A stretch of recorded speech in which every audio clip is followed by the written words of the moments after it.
Uche ran out of the mansion, her heart pounding. She turned for one last look and froze. Through the glass window, she saw Emeka standing still, staring at her. His eyes were glowing red, and blood dripped from his mouth. A chilling smile spread across his face. She didn't wait. She ran.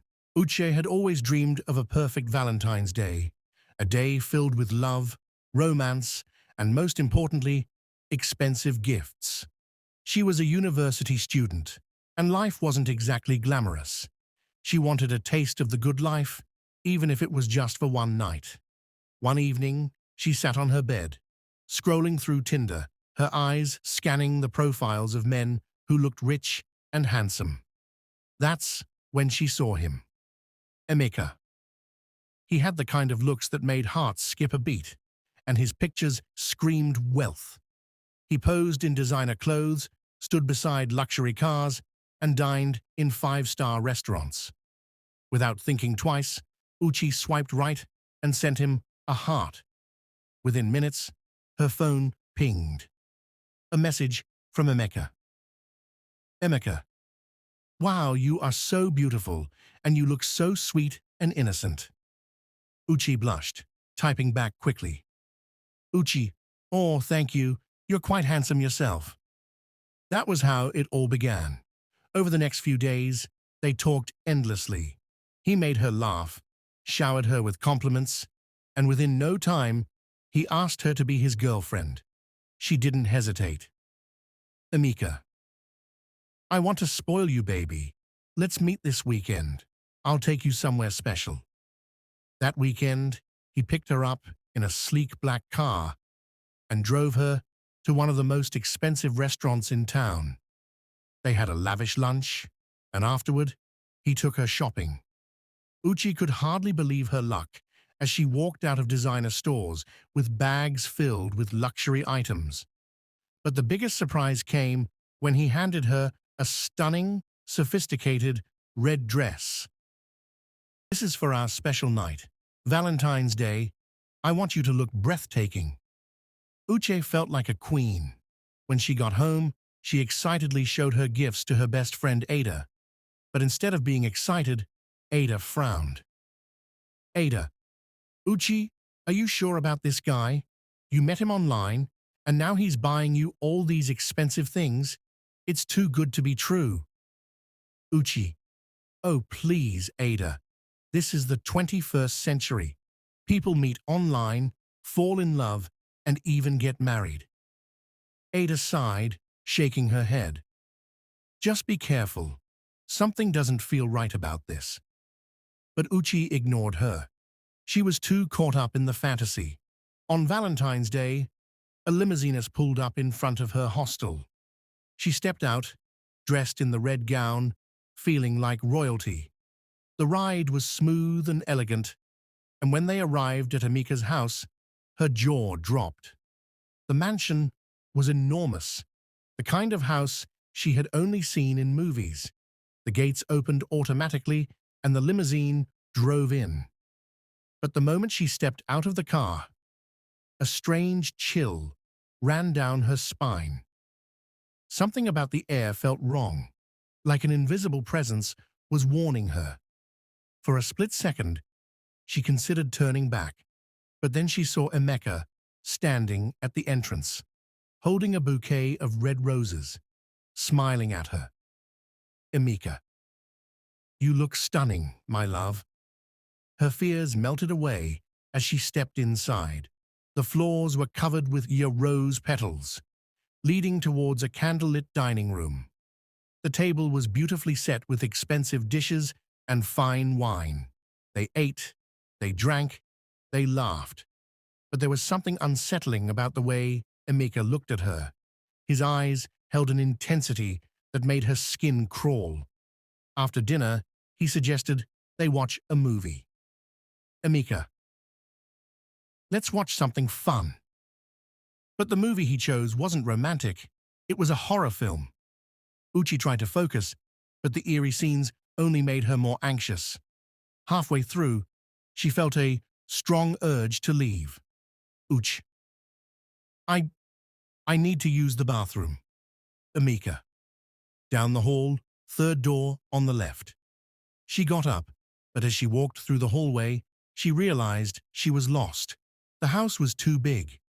Doors lined both sides of the hallway, each one closed, except for one, a door slightly open. Then she heard it. A whisper. Uchi. Her heart pounded. She turned her head quickly, but there was no one. Uchi, whispering to herself, maybe I'm just imagining things. She turned to leave, but then, Uche. This time, it was clearer. Someone was calling her name. Her hands trembled as she pushed the door open.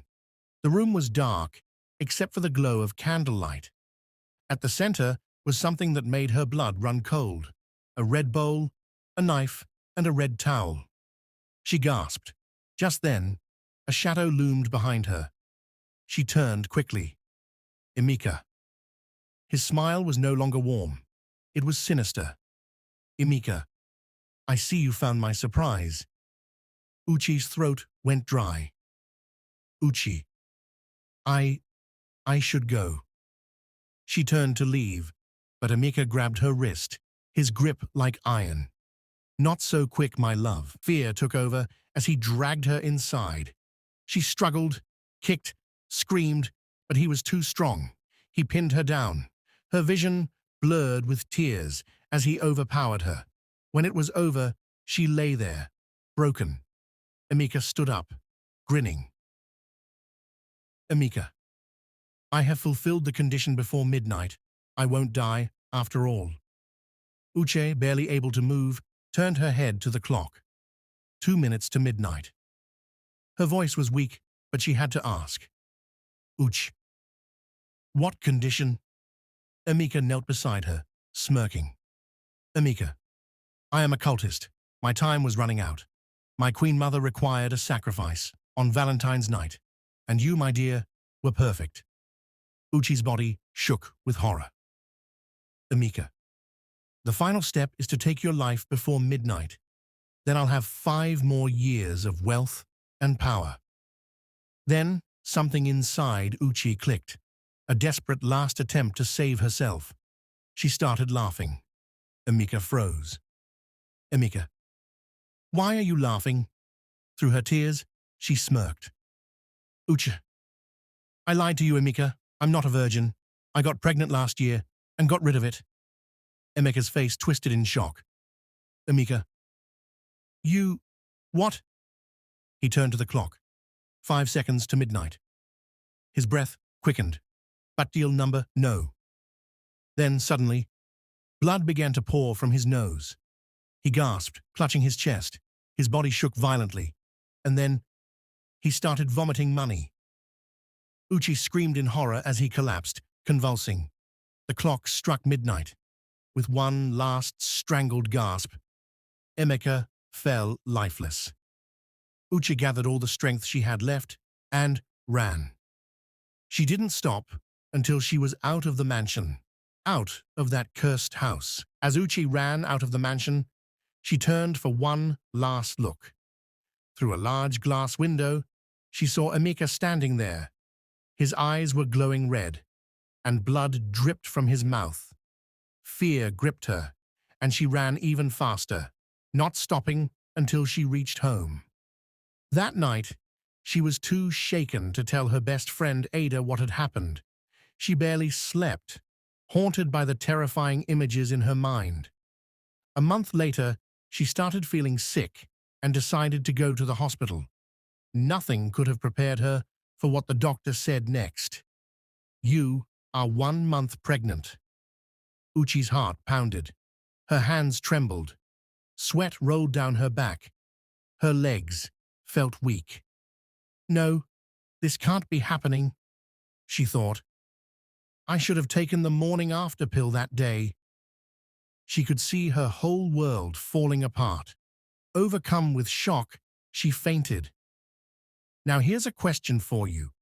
If you were in her shoes, would you keep this baby, the child of a cultist and a monster? Let me know in the comments. Also, Don't forget to like this video, tell me where you're watching from, subscribe, and turn on the notification bell so you won't miss my next upload. Thank you for watching, and God bless you. The moral lesson of this story is, not everything that glitters is gold. Uchi was drawn to wealth and luxury, believing it would bring her happiness. However, she ignored the warning signs and ended up in a terrifying situation. This teaches us that chasing material things without thinking about the risks can lead to dangerous consequences. Another lesson is, always listen to your instincts. Chances to walk away, but she ignored her gut feelings. In life, when something feels off, it's important to trust your instincts and protect yourself. Lastly, choices have consequences. One moment of carelessness changed Uchi's entire life. This reminds us to think carefully before making decisions, especially when it comes to relationships and personal safety.